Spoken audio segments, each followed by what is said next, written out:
Hello and welcome. Thanks for tuning in to Access Your Inner Divine. I'm Danielle Gray, and I created this podcast to offer bite sized talks and guided meditations and mind journeys to help you get in touch with your inner spiritual essence and inner intuitive self healer. Today, I want to talk about having ADHD and trying to meditate. And I'm going to share tips that I have used throughout the years. Actually, before I was diagnosed with ADHD, and I had to figure out a way to meditate. I knew it was important on my spiritual journey, and I really, really wanted to be the person who could meditate. So even if you haven't been diagnosed with ADHD and you just suspect, I'm sure that you probably have had a lot of issues trying to meditate. So the first tip I'm going to give you is if you're new to meditating, start with guided meditations. Guided meditations are great because someone else is basically hijacking the space in your brain that you might be using to be distracted by other things. So when I first started, I made the mistake of just trying straight silent meditations. It never worked. It was frustrating. I would get bored. I hated it and I gave up. And then someone had said, well, why don't you try a guided meditation?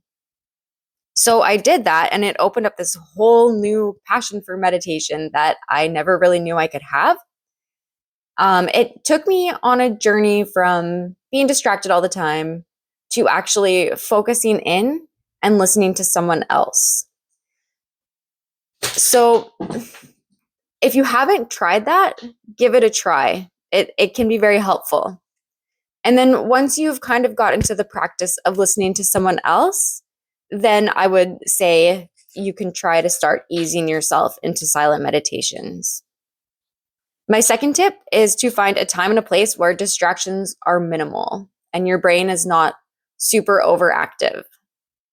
So, for example, for me, I find that waking up before everybody else in my households has waken up is the perfect opportunity for me. And also my mind hasn't been bogged down with different concerns throughout the day. So that is very helpful for me. Maybe you don't want to get up first thing in the morning. That's okay. Not everybody is willing to get up at the ass crack of dawn, and I get that. Sometimes at night, I will do it after everybody has gone to bed, and I will just set some music up and throw my headphones in and just relax into the music.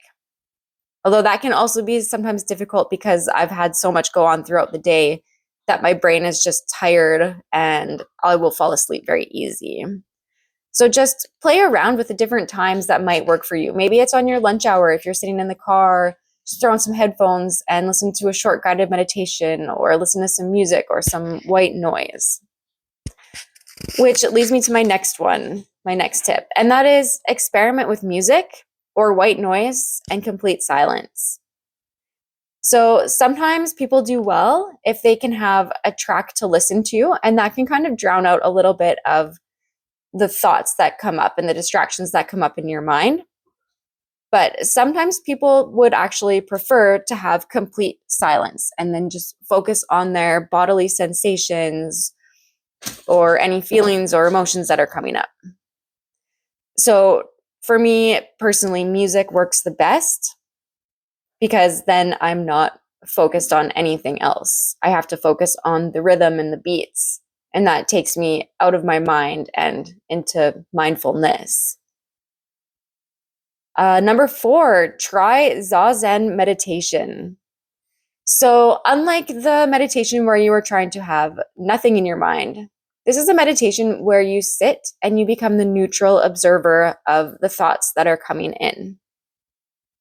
So you sit and you just wait.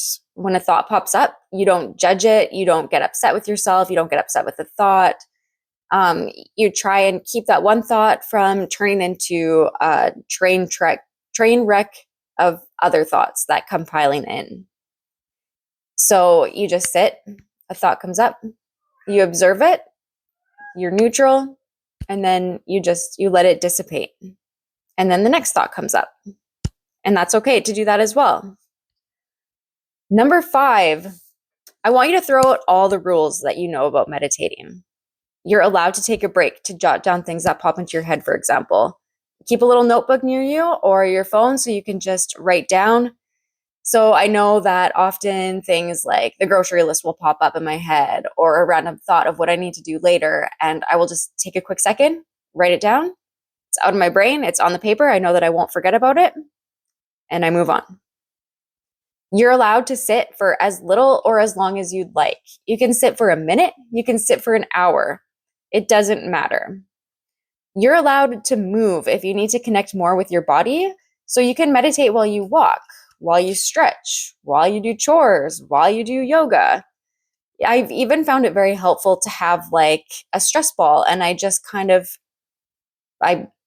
you squeeze it. And then you can move just to get comfortable, because sitting for a long time can be physically hard, especially when you're a little neurospicy. I find that sometimes I need to like roll my neck, or I need to kind of stretch out my back. And even if you're not neurodivergent while you're meditating, it can be really hard if you don't have a really strong core, because it can be physically taxing on your back if you're sitting for a long time. You can even try other positions. You can lay down, you can be in the fetal position, you can even meditate doing any yoga posture as long as it's comfortable for you.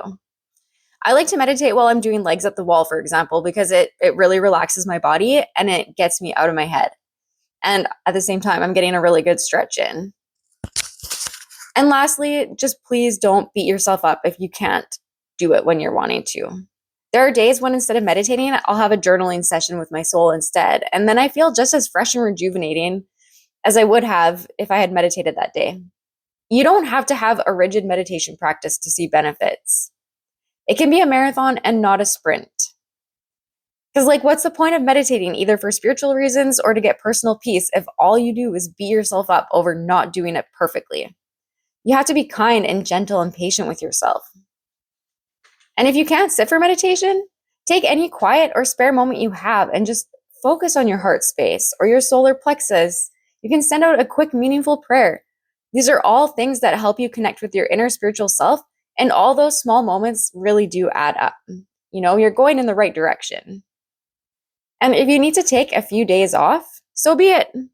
Life is multifaceted. We are multifaceted. And so it makes sense that it's okay and completely normal for our meditation practice to also be multifaceted. Remember, like I said, just throw out all the rules that you know. Do it in your way. Because if you're not going to connect with your meditation practice in a meaningful way to you, it's not going to work. It's going to be frustrating. You're going to get stuck in ruts and you're going to hate it, and then you're not going to want to do it. So I hope that some of these tips help. And if they do, let me know, because I'd love to hear from you. If you have any tips that you want to share, leave them below in the comments, and maybe that tip will help someone else who comes across it. And if you're looking for guided meditations, I have some on my YouTube channel, which you can find by searching Access Your Inner Divine. I plan to transfer them here anyways to my podcast in the next couple days, so they might already be up on the channel here. Just take a browse. I've also got other episodes on inner sight visioning here as well.